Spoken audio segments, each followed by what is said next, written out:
ناظرین، وسیلہ Urdu T V آپ کے روبرو ہے۔ خبر کی صداقت اور شفافیت کا علم بردار چینل وسیلہ اردو ٹی وی۔ خبریں ملاحظہ فرمائیں۔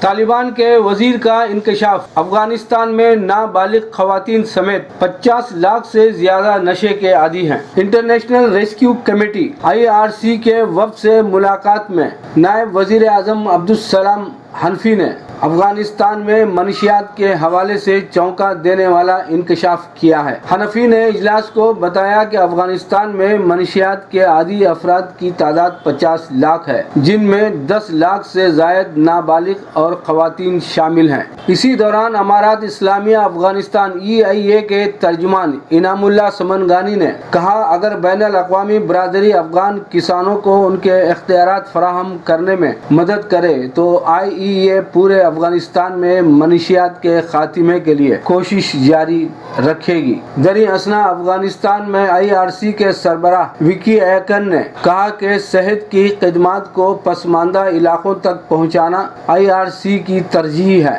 اور اس سلسلے میں حقیقی حکام کو ایک تجویز دی گئی ہے۔ اس کے علاوہ کمیٹی کی ڈپٹی ڈائریکٹر زہرا وردک نے کہا کہ کمیٹی نہ صرف افغان خواتین اور بچوں کے لیے کام کرنے میں دلچسپی رکھتی ہے بلکہ افغان خواتین کی مالی خود انحصاری میں بھی دلچسپی رکھتی ہے۔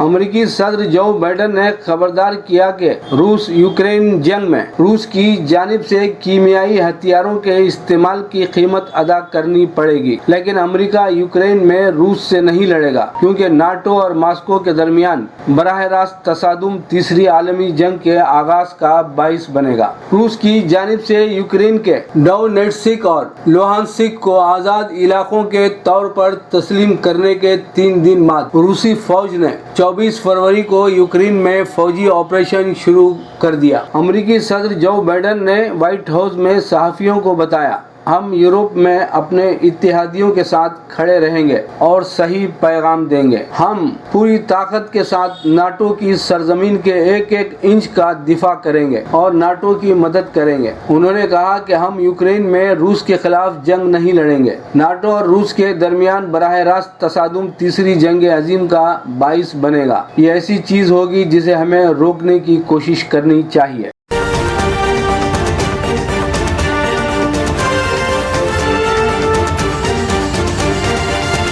مہاجرین کو یورپ اسمگل کرنے کے 3 خطرناک راستے۔ ہر سال ہزاروں افریقی مہاجرین یورپ کے خطرناک سفر پر روانہ ہوتے ہیں اور ان میں سے بے شمار راستے میں ہی ہلاک ہو جاتے ہیں۔ اب اسمگلروں نے ان مہاجرین کو تیسرے راستے یعنی کنیری جزائر سے یورپ پہنچانے کا سلسلہ تیز کر دیا ہے۔ افریقی بر اعظم کے کنیری جزائر پر حاکمیت اسپین کی ہے۔ بین الاقوامی سیاحوں کے لیے یہ جزائر پرکشش سیاحتی منزل ہیں، لیکن افریقی بر اعظم کے لوگ ان جزائر سے اسپین پہنچنے کی کوشش میں ہیں۔ کنیری جزائر تک پہنچنے کے لیے بھی بحر اوقیانوس کے سمندری راستے کے ذریعے کمزور کشتیوں سے سفر کیا جاتا ہے۔ اس کو ایک انتہائی خطرناک سفر قرار دیا جاتا ہے۔ یورپ پہنچنے کے افریقی مہاجرین کے 3 راستے ہیں۔ وہ افراد جو یورپ کا سفر اختیار کرتے ہیں ان کا ایک راستہ نائجر،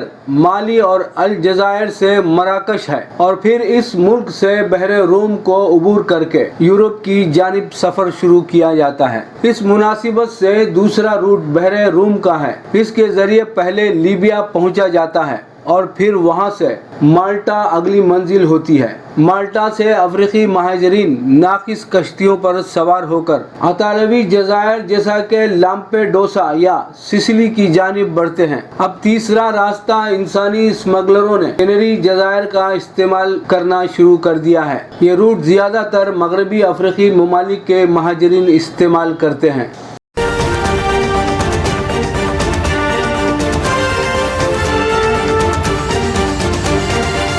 مکتوب ریاض من جانب کے این واصف سعودی عرب سفارت خانہ ہند ریاض میں wives of heads of mission ایسوسی ایشن ریاض WHOM ریاض نے خواتین کے عالمی دن کے موقع پر اپنے آڈیٹوریم میں ایک رنگا رنگ تقریب کا اہتمام کیا۔ مہمانوں کا خیر مقدم کرتے ہوئے WHOM کی صدر اور سفیر ہند کی اہلیہ مسز فرح سعید نے کہا کہ صنفی مساوات، انسانی وقار اور احترام اور عظیم تر عالمی خوشحالی کا مسئلہ ہے۔ پائیدار ترقی کا اہداف اس صورت میں حاصل نہیں کیے جا سکتے جب دنیا کی نصف آبادی کو نظر انداز کیا جائے۔ انہوں نے خواتین کو بااختیار بنانے، ان کی معاشی شراکت کی سطح کو بلند کرنے اور ان کی صلاحیتوں اور ان کی تعلیمی ترقی پر بھرپور توجہ دینے کے لیے سعودی قیادت کے مضبوط سیاسی عزم کی تعریف کی۔ انہوں نے کہا کہ یہ دیکھ کر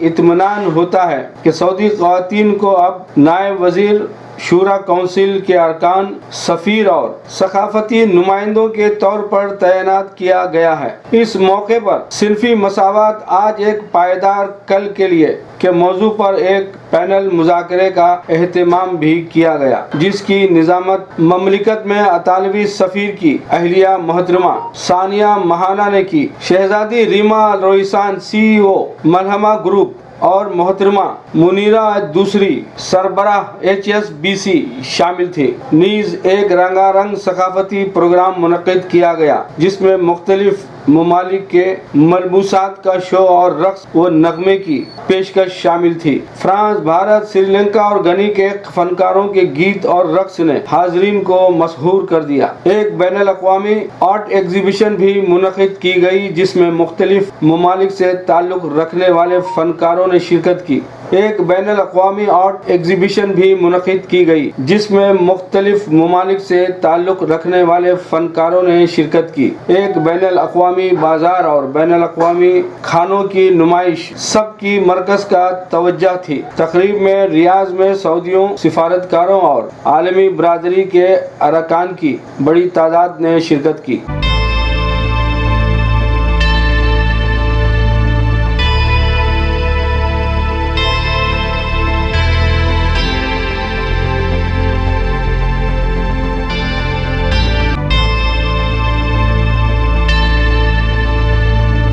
پروگرام کہانی در کہانی میں ڈاکٹر کمال اختر کا افسانچہ سماعت فرمائیے گا۔ افسانچے کا عنوان ہے ہوش میں آؤ۔ عبد الرحمن کا دوست فخر عالم زور سے دروازہ کھول کر بھابھی بھابھی کرتا ہوا داخل ہوتا ہے اور پوچھتا ہے، عبد الرحمن کہاں ہے؟ عبد الرحمن کہتا ہے، میں کچن میں ہوں، ادھر آ جاؤ۔ عبد الرحمن کو کچن میں برتن دھوتا دیکھ کر فخر عالم کہتا ہے، ارے یار، تم بھی چورو کے غلام ہو گئے ہو، میں تو اپنی بیوی کو جوتی کی نوک پہ رکھتا ہوں۔ عبد الرحمن بولا، کیا اپنے گھر کا کام کرنے سے بھی کوئی غلام ہو جاتا ہے؟ گھر کا کام کرنا تو سنت ہے۔ عبد الرحمن برتن دھو کر ڈرائنگ روم میں دوست کے ساتھ آ بیٹھتا ہے اور فاطمہ بھابھی نماز سے فارغ ہو کر چائے بنا کر لاتی ہیں اور کہتی ہیں، آج معاشرے میں دینی تعلیم کی کمی ہے۔ آج والدین بچوں کو صرف قرآن پڑھوا کر مطمئن ہو جاتے ہیں۔ اسلام نے عورت مرد دونوں کو برابر کا مقام دیا ہے۔ قدرت نے بھی دونوں کو یکساں بنایا ہے۔ اسلام کی پوری تاریخ عورتوں کے کارناموں سے بھری پڑی ہے۔ آج خواتین کی ہمدرد ملک کی تمام سرکاری اور غیر سرکاری تنظیمیں اگر غیر جانبداری سے کام کرتی تو حجاب کا معاملہ طول نہ پکڑتا۔ سال در سال عورتوں کے استحصال، زنا بالجبر اور لڑکیوں کے ساتھ تفریق، تسکری اور نوزائیدہ لڑکیوں کے جسم نیم مردہ حالت میں ندی نالوں اور سڑک کنارے نہیں ملتے۔ عبد الرحمن کی بیوی نے چائے دیتے ہوئے فخر عالم کی طرف اس طرح دیکھا کہ فخر عالم کے ہاتھ سے چائے کا کپ چھوٹ گیا.